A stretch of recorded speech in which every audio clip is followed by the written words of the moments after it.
வாழ்க வையகம், வாழ்க வையகம், வாழ்க வளமுடன்.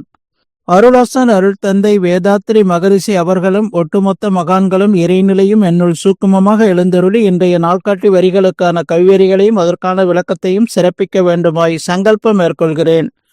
அனைவரையும் பணிவோடு முதற்கண் வணங்கி ஆரம்பிக்கலாம் என்றிருக்கிறேன். அனைவருக்கும் இனிய காலை வணக்கம். வாழ்க வளமுடன், வாழ்க வளமுடன். சாமிஜியினுடைய இன்றைய நாள்காட்டி வரிகள். விநாயகன் வினைக்கு நாயகன், தான் செய்யும் வினைகளுக்கு தானே காரணகர்த்தாவாக இருத்தல் என்று சாமிஜி நமக்கு இந்த நாள்காட்டி வரிகள் கொடுத்திருக்காங்க. இதற்கான கவிதை வரிகள். ஊழ்வினையாம் கருமமைப்பு பதிவும் பெண்ணும் உருவெடுத்த பெண்வினைகள் பதிவும் கூடி வாழ்வினை ஒவ்வொருவர் தன்மையாக வளம் பெற்று தேவை சூழ்நிலைகளுக்கு ஏற்ப தாழ்வு உயர்வு எனும் எண்ணம் செய்கையாக தலைக்கும் புகுவினை என்ற எழுச்சி இதே இயல்பிறப்பும் எவ்வினையும் தொடரும் ஒத்து எழும் அமைதி இயற்கை நியதி இன்பம் துன்பம். சாமிஜி நமக்கு இந்த கவிதை வரிகள் கொடுத்திருக்கிறாங்க. நாள்காட்டி வரிகள்ல என்ன சொல்றாங்க?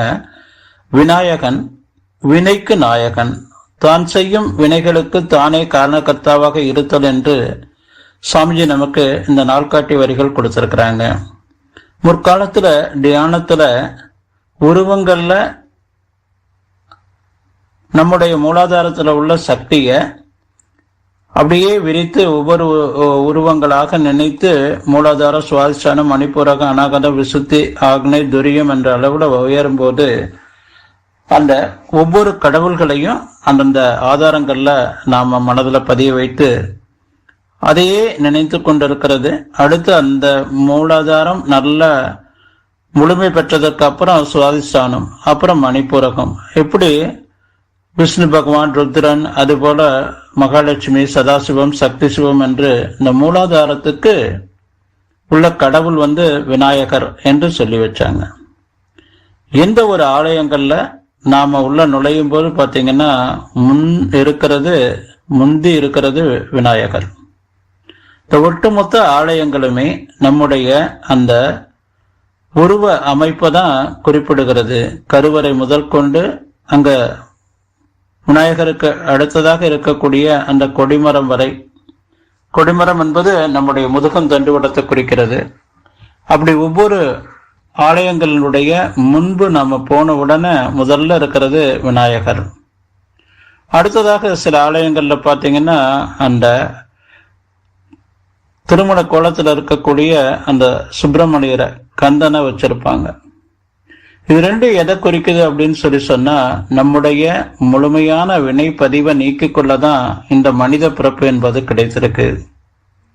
அதே போல இறைநிலை, அந்த இறை துகள் சுழற்சின்னு சொல்லக்கூடிய அந்த இறை துகள் மத்தியில சூழ்ந்திருக்கக்கூடிய விளக்கும் ஆற்றல், சூழ்ந்து அழுத்தும் ஆற்றலாக இருக்கக்கூடியதை குறிக்கக்கூடியதுதான் அந்த கந்தன். வள்ளி தெய்வானையோட வடகலை பிங்கலை அந்த காந்தம் என்பதை குறிக்கக்கூடியதுதான் அந்த ஆலயங்களுடைய முன்பு இருக்கக்கூடிய உள் நுழைவாயில இருக்கக்கூடிய பெரிய பெரிய ஆலயங்கள் எல்லாம் ஒரு பக்கம் அந்த காந்தத்தை விளக்கக்கூடியதும், இன்னொன்று வினைக்கு நாயகன் விநாயகன் என்ற அளவுல வைத்திருப்பாங்க. இறைவன் பிளஸ் ஆணவம் கண்மம் ஆகி மனிதனாக இந்த பூமியில பிறந்து வளர்ந்து வாழ்ந்து கொண்டிருக்கிறோம். ஒவ்வொருத்தரும் நம்மிடம் இருக்கக்கூடிய அந்த வினை பதிவை நாம நீக்கி கொண்டால் மட்டும்தான் நாம் இறைவனாக மாற முடியும். மனிதன் மைனஸ் ஆணவம் கண்மம் ஆகி இறைவனாக நாம மாறி நம்ம வாழலாம்.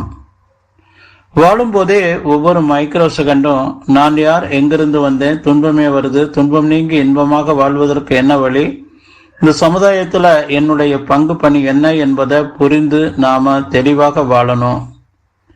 எப்பவுமே ஒவ்வொரு மைக்ரோ செகண்டும் இறைநிலை இணைப்போடு இருந்து நாம நம்மிடம் இருக்கக்கூடிய எல்லா பதிவுகளையும் அந்த இறைநிலை இணைப்போடு இருந்தோம் அப்படின்னு சொன்னா இந்த வினை பதிவுகள் அனைத்தையும் தேய்த்து அளித்திடும்.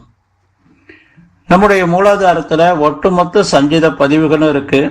மூளையில நாம உணர்வு தெரிஞ்ச நாளைக்கு அப்புறம் போட்ட அந்த பதிவுகள் மேல் பதிவாக பிறந்த பதிவும் இருக்கு. இந்த ரெண்டும் சேர்ந்ததுதான் நம்முடைய கேரக்டர், ஆகாமியம் என்று சொல்லக்கூடியது. சாமி 75 வயதுல ஒரு பாடல் எழுதுறாங்க. உருவெடுத்த காரணமும் காரியமும் முடிவும் உலகினிலே 75 ஆண்டுகள் வாழ்ந்து இறைநிலையே அவ்வப்போது உணர்த்திட்டேன், செய்தவினை பதிவுகளை தூய்மை செய்து கொண்டேன். கரு தொடராய் பின் பிறவி இல்லை, இனி இல்லை, கர்மவினை மிச்சமில்லை, இச்சை இல்லை, எதிலும் அருள் நிறைந்த பெருஞ்சோதி அரவணைத்துக் கொள்ளும் அந்த நன்னாளை எதிர்பார்த்து உள்ளேன் என்று சுவாமிஜி நமக்கு இந்த பாடல் கொடுத்திருக்கிறாங்க. நாம புரிந்து கொள்ள வேண்டியது என்ன? ஒவ்வொரு மைக்ரோ செகண்டும் நம்மிடம் இருக்கக்கூடிய அந்த சஞ்சித பிரார்த்த பதிவுகள், தேவையற்ற கடந்த பதிவுகள் வழி நாம வாழாம அதை நம்ம மாற்றி அமைத்து கொண்டு மனவளக்கலை பயிற்சி மூலமாக நாம் வாழும்போது, நாம் வாழும் காலத்திலேயே நம்மிடம் இருக்கக்கூடிய அந்த வினைகள் அனைத்தையும் முன்வினை பதிவு பெண்வினை பதிவு என்று சொல்லக்கூடிய 2 பதிவுகளையும் நீக்கி இறைத்த தன்மையான அன்பும் கருணைக்கு மாறி வாழலாம் என்று சொல்லி நன்றியோடு நிறைவு செய்து கொண்ட இன்றைய சிந்தனையை வாழ்க வளமுடன், வாழ்க வளமுடன், வாழ்க வளமுடன்.